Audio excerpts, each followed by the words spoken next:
I actually see Asia as being a big part of the pioneering that needs to happen in the industry, simply because I think people here have the ambition to do it, and they're not cynical. I think they're very optimistic about brands and the power of communications. And I think the absence of cynicism gives them permission to be much more innovative.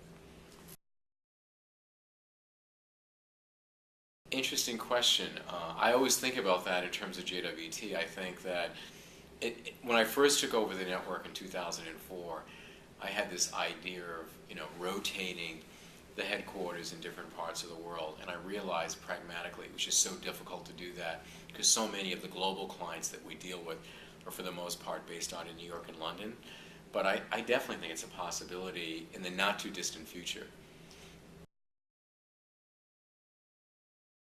That's a really good question. I mean, I think that my instinct is that I was just at an event and somebody was talking about Roman centurions, and the rule of thumb of Roman centurions is that they were never allowed to be more than 100 because there's a certain dynamic that only happens with 100 or less.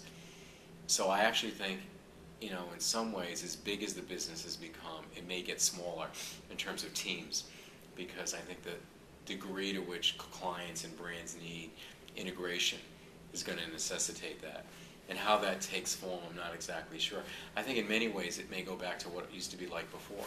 And I think creativity will have more of a role. Talent is one of the biggest obsessions I have. And I think that we have to really attract better people, and we have to attract younger people faster and be more willing to take risks and put those younger people into roles that they may not be absolutely ready for, but because I think they have a demographic advantage because of their familiarity with what's going on with technology, and we have to really encourage that. That's an easy question for me to answer. Bill Bernbach. He was my first boss because I started my career at Dole-Dane Bernbach. And what I learned from Bill Bernbach was obviously the power of creativity, but really the power of craftsmanship. Because you can have the best ideas in the world, but if you can't bring it to life in the most brilliant way possible, it doesn't mean anything.